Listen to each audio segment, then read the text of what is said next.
L'histoire de l'Iran biblique commence à prendre une dimension dramatique dans la citadelle de Suse, l'une des capitales les plus impressionnantes de l'ancien empire perse, située au sud-ouest de l'actuel territoire iranien. À cette époque, la Perse était la superpuissance du monde, étendant son autorité sur 127 provinces, de l'Inde jusqu'à l'Éthiopie, sous le règne du roi Assuérus.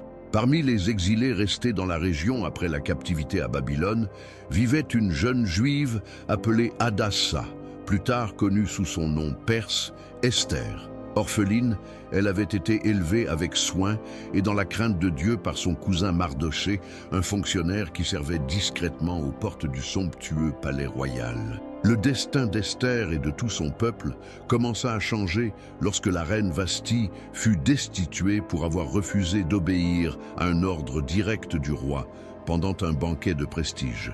Pour la remplacer, l'Empire perse lança une vaste recherche dans toutes les provinces, choisissant les plus belles jeunes filles pour les conduire au harem royal à Suse. Esther fut amenée au palais, mais, suivant le conseil stratégique de Mardoché, elle garda secrète son identité et sa foi devant la cour perse. Pendant une année entière, elle suivit des soins de beauté et de préparation avec des huiles de myrrhe et des parfums, attendant le moment où elle serait présentée au roi. Lorsqu'elle entra en présence d'Assuérus, sa beauté et son charme le touchèrent profondément, si bien qu'il l'aima plus que toutes les autres femmes et la couronna reine. À cet instant, sans que personne ne le sache, une juive occupait le trône féminin de la plus grande nation de la terre, au cœur de ce que nous appelons aujourd'hui l'Iran. Cet événement n'était pas une simple coïncidence, mais la mise en place d'une pièce essentielle dans un plan divin visant à préserver Israël. Le palais de Suse, avec ses colonnes de marbre et ses jardins somptueux, devenait la scène où le destin de millions de personnes serait guidé par des mains invisibles. Tandis qu'Esther jouissait de sa dignité royale, son cousin Mardoché continuait de surveiller les événements aux portes du palais, où il découvrit une conspiration de 2 officiers qui projetaient d'assassiner le roi. Mardoché informa Esther, qui transmit l'information au roi Assuérus au nom de son cousin, ce qui conduisit à l'exécution des conspirateurs et à l'inscription de cet acte dans les annales de l'Empire. Ce détail, apparemment insignifiant dans l'immensité des archives perses, devint une semence d'honneur pour l'avenir, garantissant que la justice ne serait pas oubliée. Cependant, la tranquillité de Suse allait bientôt être troublée par une sombre haine surgissant des plus hauts niveaux du pouvoir. L'ascension d'un officier nommé Aman, l'Agagite, au rang de Premier ministre, transforma radicalement l'atmosphère politique de la capitale perse. Aman était un homme orgueilleux qui exigeait que tous se prosternent devant lui. Un geste que Mardoché, par fidélité exclusive au Dieu d'Israël, refusa catégoriquement d'accomplir. La haine d'Aman ne se limita pas à Mardoché, mais s'étendit à tout le peuple juif, nourrissant un projet de génocide, destiné à effacer la lignée d'Israël de la surface de la terre. Il usa de son influence pour convaincre le roi que les Juifs étaient un peuple dangereux et différent, qui ne respectait pas les lois de la Perse. Avec l'autorisation du roi, Aman tira au sort, appelé Pur, pour fixer le jour précis où tous les Juifs, des enfants aux personnes âgées, devaient être exterminés. Le décret fut scellé avec l'anneau royal et envoyé par des messagers à cheval dans tout l'Empire, provoquant désespoir et pleurs dans chaque province. La ville de Suse, autrefois lieu de coexistence, fut plongée dans la confusion et l'angoisse en apprenant qu'un massacre légal allait être exécuté sur ordre du gouvernement. Le sol iranien, qui avait autrefois servi de refuge, était désormais destiné à devenir le théâtre de l'un des plus grands crimes contre l'humanité. La nouvelle du décret parvint aux oreilles de Mardoché, qui déchira ses vêtements, se couvrit de cendres et cria avec amertume devant le palais, attirant l'attention d'Esther dans ses appartements royaux. Par l'intermédiaire de messagers, Mardoché envoya à Esther une copie du décret d'extermination, la pressant d'intervenir auprès du roi malgré le risque mortel de se présenter sans y être invité. Il lui adressa cet avertissement prophétique. Si elle gardait le silence, le secours viendrait d'ailleurs, mais peut-être était-elle parvenue à la royauté pour un moment comme celui-ci. Comprenant la gravité de la mission, Esther se prépara à une rencontre qui allait changer le destin du peuple de Dieu au cœur de la Perse. Déterminée à sauver son peuple, Esther fit dire à Mardochée de rassembler tous les Juifs de Suse pour un jeûne strict de 3 jours et 3 nuits.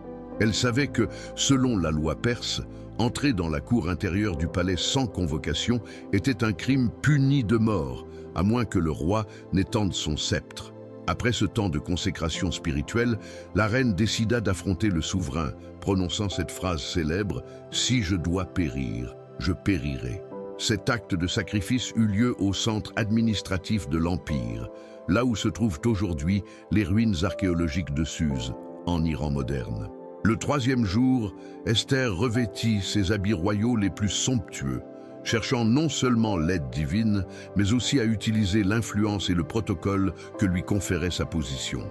Lorsqu'elle se présenta devant le trône, le roi Assuérus, touché par une force invisible, lui tendit son sceptre d'or, lui sauvant la vie et lui offrant jusqu'à la moitié du royaume. Au lieu d'exposer immédiatement sa demande, Esther fit preuve de sagesse et de patience, invitant le roi et le perfide Haman à un banquet privé. Elle savait que, dans une cour pleine d'intrigues, la bonne stratégie était aussi essentielle que le courage pour atteindre le cœur du roi. Haman, se sentant extrêmement honoré et ignorant l'origine d'Esther, se rendit au banquet avec orgueil, sans se douter qu'il tombait dans un piège préparé par la reine qu'il voulait anéantir. Pendant le repas, Esther ne formula pas encore sa requête principale, mais invita les 2 hommes à un second banquet le lendemain, augmentant l'attente et la curiosité du souverain. Cette même nuit, l'insomnie frappa le roi Assuérus, qui ordonna qu'on lui lise les chroniques de l'Empire pour passer le temps. C'est alors que le récit de l'acte héroïque de Mardochée, accompli autrefois aux portes de Suse, fut rappelé, changeant le cours de l'histoire. En apprenant que Mardochée n'avait jamais été récompensé pour avoir sauvé sa vie, le roi demanda à Haman, qui venait d'arriver au palais, comment on devait honorer un homme que le roi souhaitait exalter. Pensant que cet honneur lui était destiné, Haman proposa un défilé public avec les vêtements royaux et le cheval du roi, pour recevoir ensuite l'ordre humiliant de faire cela pour son plus grand ennemi. Cet événement marqua le début de la chute d'Haman sur le sol iranien, prouvant que l'élévation des justes survient souvent sous les yeux même de leurs oppresseurs. La tension à Suse atteignait son sommet, préparant la scène pour le banquet final d'Esther.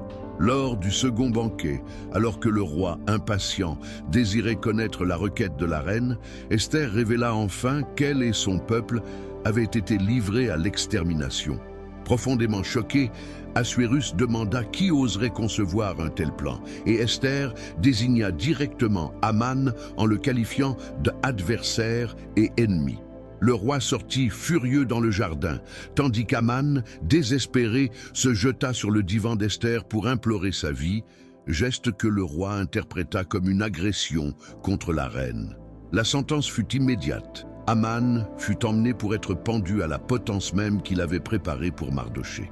Malgré la mort d'Haman, le décret d'extermination contre les Juifs restait en vigueur, car, selon la loi des Mèdes et des Perses, un ordre scellé par le roi ne pouvait être annulé.